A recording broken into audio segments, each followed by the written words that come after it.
fédération. Je l'ai dit, la fédération, là, on ne va pas laisser la faire. Nous sommes à 15, on va rester à 15. Revenez. Mais comme la CEDEAO ne veut rien entendre, on a là le Parlement de la CEDEAO qui plaide pour une prorogation du retrait du Mali, du Niger et du Burkina Faso. C'est eux qui ont créé les conditions du retrait des pays de l'AES. Et ils vont se réunir. Est-ce que vous imaginez cette CEDEAO? Les gens ne payent même pas leurs cotisations. C'est l'Union européenne qui paye leurs cotisations. Et c'est eux qui complètent leur budget. Vous imaginez dans le siège de la CEDEAO, il y a des militaires, des colonels et des officiers supérieurs européens qui ont des bureaux dans les bureaux de la CEDEAO pour manipuler. Le gouvernement du Niger porte plainte contre RFI pour incitation au génocide et massacre intercommunautaire. Et ça ne s'arrête pas là, parce que les autorités du Niger ont annoncé la suspension de la radio britannique BBC, accusée de diffuser de fausses informations. Et à ça s'accompagne donc la plainte contre Radio France Internationale pour incitation au génocide. Au Niger, les autorités ont annoncé le 12 décembre la suspension du programme de radio britannique BBC avec effet immédiat pour une durée de 3 mois. Et ils ont décidé de porter plainte contre la radio française RFI, Radio France Internationale, déjà suspendue dans le pays depuis juillet 2023. Tandis que la deuxième sera poursuivie pour incitation au génocide et au massacre intercommunautaire. La BBC diffuse des informations erronées tendant à déstabiliser la quiétude sociale et à saper le moral des troupes, indique une déclaration du gouvernement diffusée à la télévision publique RTN, alors qu'un communiqué distinct publié par l'agence de presse d'État ANP stipule qu'une vaste campagne de désinformation aurait été orchestrée par RFI dans un montage grossier et honteux à relance génocidaire. Les responsables de ce pays du Sahel, en proie à des attaques terroristes meurtrières, reprochent aux deux médias d'avoir relayé des bilans non officiels et qui plus est exagérés concernant des victimes militaires et civiles des derniers attentats perpétrés dans le pays, à un moment où, révèlent les autorités, des efforts remarquables ont été déployés par les forces de défense et de sécurité au niveau des différentes zones d'opération. Apologie de l'impuissance de l'armée. La veille, des médias locaux et internationaux ont rapporté que le groupe État islamique du Grand Sahara, en abrégé EIGS, avait perpétré un attentat le 10 décembre 2024 dans la région de Tillabéri. Alors qu'aucun bilan officiel n'avait été publié jusque-là, RFI avait évoqué la mort d'au moins 90 soldats ainsi qu'une cinquantaine de civils dans la localité de Chatouman. La BBC avait quant à elle fait état de 130 morts. Les gars ont les informations là comment? C'est pour ça qu'on leur porte plainte. Déjà que c'est faux, mais même si c'était vrai, ils ont eu les informations comment sans le communiqué officiel. Ça veut dire qu'ils ont des contacts auprès des terroristes. Ça veut dire qu'ils ont des contacts auprès de ces groupes armés là. Donc ça veut dire que à minima, ils sont en complicité avec eux. Parce que si tu connais l'emplacement des terroristes et que tu ne signales pas leur position, tu es littéralement complice. La presse locale avait pourtant relayé un bilan beaucoup moins lourd, confirmant au moins 9 morts dans les rangs militaires, dont les noms ont notamment été cités par le journal du Niger, ainsi qu'un blessé et un disparu. C'est durant un point presse le 12 décembre que le ministre de la Justice, Alio Daouda, cité par le Sahel, a précisé que le bilan officiel était de 10 soldats de l'armée et 30 terroristes tués, non pas à Chatouane, comme l'indiquait la BBC et RFI, mais lors d'un accrochage près de la frontière malienne. Aucun civil ne se trouvait sur les lieux, a-t-il encore précisé, fustigeant au passage l'apologie de cette supposée impuissance de nos forces de défense et de sécurité, longtemps véhiculée par la France. Donc que le fait que les gars soient tout le temps en train de parler de l'impuissance des forces armées du pays, ça agace, ça dérange et que ça doit cesser. Les 10 militaires morts ont été enterrés lors d'une cérémonie solennelle suivie par les médias. C'était pas des gens qu'on a juste balancés comme ça. Et c'était loin d'être ce que les gars avaient annoncé. Auparavant, les médias locaux relayés par la presse internationale avaient fait état d'attentats perpétrés le 5 décembre par l'EIGS dans cette même région de Tillabéri qui aurait causé la mort de 21 civils à Kourmeï et 43 soldats à Terra. Le gouvernement du Niger a par ailleurs démenti en bloc toutes ces informations dans un communiqué publié le 12 décembre par l'ANP, les qualifiant d'allégations diffusées par des canaux officieux. Le Niger, dirigé par Abdourahmane Tiani, est confronté à une montée des groupes terroristes et des mouvements de rebelles, au même titre que leurs voisins le Mali et le Burkina Faso. Mais ces gars sont combattus. Et les différentes armées de l'AES, non seulement les tiennent tête, mais les maintiennent en respect. Et ces armées gagnent du terrain chaque jour. Sauf que les médias occidentaux ne présentent absolument pas la situation ainsi, présentent plutôt des fantasmes qu'ils ont, parce que c'est ce qu'ils veulent. Ils présentent ces fantasmes-là. Et comme les médias sont extrêmement puissants et que ça peut démoraliser certains, voilà, ils continuent. Afin de faire face à l'insécurité et aux défis posés par le terrorisme, Niamey s'est allié avec Ouagadougou et Bamako en actant donc la création le 6 juillet de l'Alliance des États du Sahel, dans la continuité d'un pacte de défense mutuelle qu'ils avaient signé en 2023. Et c'est donc dans cette mouvance, parce qu'ils se rendent compte que les Occidentaux sont en train de vouloir les encercler, les prendre à revers, que ce soit par les organisations nationales ou internationales, qu'ils ont annoncé le 28 janvier 2024 leur retrait de la CEDEAO, une organisation qu'ils jugent instrumentalisée et qui l'est, instrumentalisée par la France, justifiant cette décision par l'intégration de puissances étrangères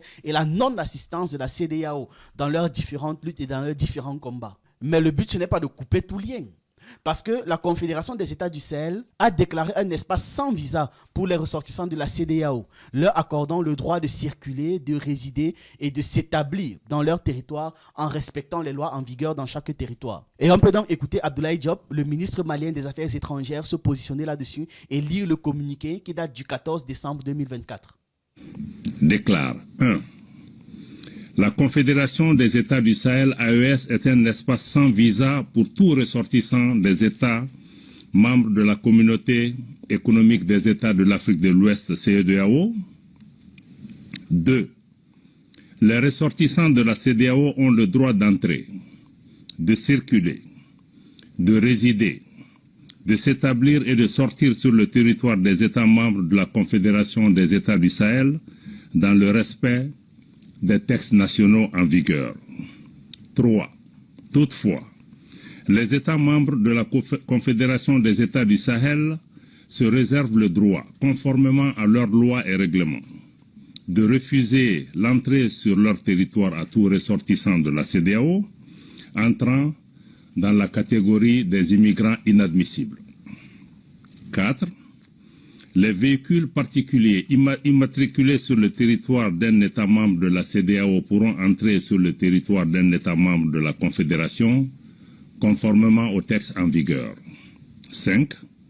Les véhicules à usage commercial, immatriculés sur le territoire d'un État membre de la CEDEAO et transportant des passagers pourront entrer sur le territoire d'un État membre de la Confédération, conformément aux textes en vigueur. Fait à Bamako, le 14 décembre 2024, le général d'armée Assimi Goïta, président de la transition, chef de l'État, président de la Confédération des États du Sahel. Petite pause. Sachez que vous pouvez souscrire à la chaîne pour moins de 3 € et moins de 10 €. La souscription de 3 € vous donne accès à une analyse de l'actualité exclusive. Et avec celle de 10 €, en plus de l'analyse exclusive, vous aurez droit à un documentaire hebdomadaire. Tous les membres de la chaîne peuvent rejoindre le groupe Telegram où j'ai déjà partagé plus d'une centaine de vidéos qui ne sont plus disponibles. De quoi bien vous occuper. Et pour ceux qui veulent se lancer sur YouTube, ma formation est toujours disponible. Je vous laisse toutes les informations en description. La décision du Collège des chefs d'État de la Confédération de l'AES sur la libre circulation, le droit de résidence et d'établissement des ressortissants de la CEDEAO dans l'espace de la Confédération de l'AES est une excellente chose. C'est une excellente décision et c'est très bien pensé.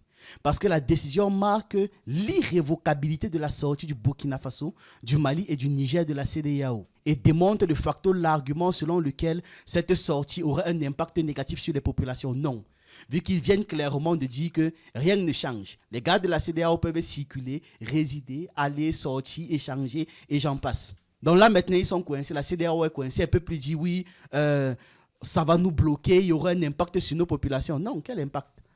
Est-ce qu'on vous empêche de traverser? Est-ce qu'on vous empêche de passer? Est-ce qu'on vous empêche d'entrer et de sortir? Non. Venez faire du business, il n'y a pas de souci. Venez vous marier, il n'y a pas de souci. Venez faire du tourisme, il n'y a pas de souci. Mais comme la CEDEAO ne veut rien entendre, on a là le Parlement de la CEDEAO qui plaide pour une prorogation du retrait du Mali, du Niger et du Burkina Faso. Donc, que leur date de sortie soit prolongée, étant donné qu'ils ont dit qu'ils vont sortir en janvier 2025. Donc, dans un communiqué de presse publié vendredi, le Parlement de la Communauté économique des États d'Afrique de l'Ouest a appelé les chefs de l'organisation à prendre une mesure exceptionnelle, c'est-à-dire proroger le délai du retrait du Mali, du Burkina Faso et du Niger de la CEDEAO, initialement fixé pour le 29 janvier 2025. Le Parlement émet un avis favorable à l'adoption du budget de la communauté et plaide en faveur d'une prorogation des délais de retrait de 3 pays de la communauté. Abuja, mercredi 11 décembre 2024, le bureau du Parlement de la Communauté économique des États d'Afrique de l'Ouest, le Parlement de la CEDEAO, a vivement souhaité que la conférence des chefs d'État et de gouvernement adopte une mesure extraordinaire qui prorogera le délai de retrait du Mali, du Burkina Faso et du Niger de la CEDEAO prévu le 29 janvier 2025 afin de laisser place à une nouvelle réflexion de négociation qui éviteront la désintégration de la communauté. Mais c'est ça que les gars veulent. La CEDEAO doit être désintégrée parce qu'on sait très bien pour qui est-ce que la CEDEAO travaille. On peut se rappeler, Choguel Kokala Maïga, l'ex-premier ministre de l'État du Mali, avait dit le 18 juillet 2024 ce qui suit. C'est eux qui ont créé les conditions du retrait des pays de l'AES. Et ils vont se réunir. Est-ce que vous imaginez cette CEDEAO? Les gens ne payent même pas leurs cotisations. C'est l'Union européenne qui paye leurs cotisations.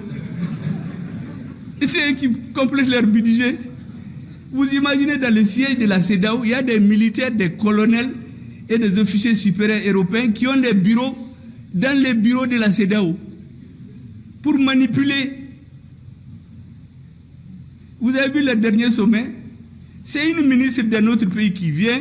Vous avez vu la photo, elle donne des instructions, le doigt en l'air au président de la commission, comme un élève qu'on a surpris dans les toilettes. On lui fait comme ça, la tête baissée. Président de la commission de la CEDEAO, un ministre, un sous-ministre d'un autre pays. Et c'est ce monsieur qui vient nous menacer. Mais ils ne connaissent pas les Maliens. Nous sommes un peuple de guerriers.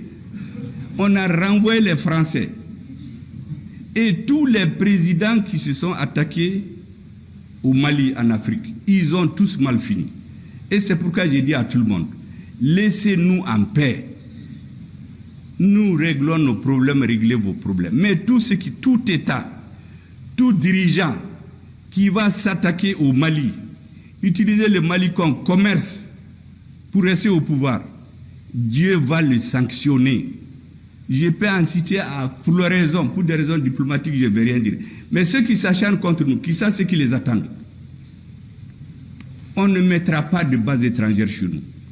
Depuis le président Modibo Keïta, il a chassé les bases étrangères. Moussa Traoré les a éloignés. ATT est venu, ils ont tout fait parce qu'ils se disent que c'est un homme qui peut manipuler. ATT a refusé. Quand ils ont installé la base, comment ils l'appellent, au Burkina, en 2019, je ne sais pas, il a un nom, c'est une base secrète. Comme aujourd'hui. Ils ont caché ça à la population et aux médias. Cette base est restée jusqu'à récemment. Quand le pouvoir qui l'a mené est parti, cette base-là est tombée. Pendant cette période, ils ont voulu installer une base au Mali. ATT leur a dit non. L'armée malienne ne va jamais accepter ça. Donc c'est dans notre ADN. Et qu'est-ce qu'ils ont fait? Ils ont instrumentalisé des terroristes pour obliger notre président de transition à leur faire appel. Est-ce que vous savez que même cette lettre-là, qu'ils ont fait écrire à notre président, parce que c'est leur ambassadeur qui a fait des va-et-vient faire signer, quand on l'a cherché, il n'y en avait pas dans les archives au Mali. Pour trouver ça, on a été sur le site internet de leurs institutions. C'est là-bas qu'on a trouvé la copie de la lettre du président par intérim du Mali, qui appelle l'opération Serval. Mais vous croyez que ça peut continuer? Le Mali, le Niger, le Burkina, nous avons décidé que nous n'allions plus continuer à faire comme le passé. Et c'est pour cela que vous avez vu l'AES, c'est des organes très légers. On n'a pas créé une bureaucratie, on va mettre des agents qu'on va corrompre. C'est de façon tournante. La mémoire reste. Et Choguel Kokala Maïga fait partie de ces mémoires. Donc là, comme je disais la dernière fois, que la CEDEAO fasse comme si rien ne s'est jamais passé, comme s'il n'y a pas un passif, comme s'il n'y a pas eu un réel problème ou qu'il n'y a pas un réel problème avec l'organisation, c'est prendre des gens pour des idiots, simplement. On connaît Voici un autre exemple. Dans une vidéo qui date du 10 février, Sani Malam Chaibou, le vice-président du Parlement de la CEDEAO, a affirmé avec assurance que le projet de fédération ne se fera pas. Il a insisté sur l'unité de la CEDEAO en déclarant « Nous sommes 15 et nous le resterons », soulignant ainsi la détermination de l'organisation à préserver l'intégrité des États membres, à préserver le contrôle en fait de la France sur les États membres de la CEDEAO. Voilà, vous savez, j'aime bien reformuler quand on ramène les choses à ce que c'est réellement. Parce que selon lui, les tensions actuelles révèlent d'un simple problème de concertation, de consultation et de compréhension. Non, au contraire, c'est parce qu'ils ont très bien compris ce que c'est que la CEDEAO qu'ils sortent de l'organisation. Ils ont même trop bien compris ce que c'est que la CEDEAO. Je l'ai dit, la fédération là, on ne va pas laisser la faire. Nous sommes à 15, on va rester à 15. Revenez, on reste à 15. C'est un problème de concertation, de consultation et de compréhension. Voilà ce qu'il disait. Donc c'était une mauvaise interprétation que de voir la CEDEAO qui déploie une armée qu'il crée uniquement pour attaquer le Niger, pour remettre un président en fonction parce que ce président est pro-Occident. Ça, c'est un problème de compréhension. On a mal compris le message. Le message a été mal interprété. Il y a eu un problème de communication quand la Côte d'Ivoire était en train d'armer des gars, de mettre le budget en place pour attaquer le Niger. C'était mal compris. Quand le Bénin est en train d'avoir des bases arrière pour les terreaux, c'est mal compris, c'est mal interprété, c'est une mauvaise compréhension. Bref, on va terminer la vidéo sur cette information très pertinente. Ce dimanche 15 décembre 2024, le président de la transition au Mali, le général des armées Assimi Goïta, présidera la cérémonie officielle marquant le début de l'exploitation de la mine de lithium de Goulamina dans la région de Bougouni, représentant un investissement de près de 300 milliards de francs CFA. La mine de Goulamina, située dans la région de Bougouni, possède des réserves estimées à 2 millions de tonnes. 2 millions de tonnes de spodumène exploitables sur une durée de 8,5 ans. Ces chiffres impressionnants positionnent le gisement comme l'un des plus importants gisements de lithium non encore exploités à l'échelle mondiale. Les retombées économiques attendues sont considérables. Le projet pourrait générer plus de 100 milliards de francs CFA par an. Wouh! C'est énorme pour l'État malien, propulsant potentiellement le pays au rang de leader de la production de lithium en Afrique de l'Ouest. Plus qu'une simple exploitation minière, Goulamina s'inscrit dans une dynamique plus globale de transition énergétique, en fournissant un composant essentiel des batteries de lithium-ion, indispensable aux véhicules électriques et aux technologies durables. Le Mali se positionne comme acteur clé dans la chaîne d'approvisionnement mondiale. Un moment historique pour le Mali se prépare dans la région de Bougouni. Ce dimanche 15 décembre 2024, nous célébrons l'ouverture officielle de la mine de lithium de Goulamina, un projet stratégique pour le développement économique et industriel de notre pays. Placé sous la haute présidence de son Excellence le général d'armée Assimi Goïta, président de la transition chef de l'État, cette cérémonie marque une nouvelle étape dans l'émergence de notre nation. Rejoignez-nous pour cet événement exceptionnel dans le Banimoni ce dimanche 15 décembre à 10h. La mine de lithium de Goulamina, un projet pour aujourd'hui et une richesse pour demain. Non, c'est magnifique, magnifique, vraiment, vive l'AES. Voilà, c'est ce que j'avais à partager avec vous dans cette vidéo. Dites-moi ce que vous en pensez en commentaire, j'attends vos avis, vos analyses. Et on se retrouve dans une prochaine vidéo.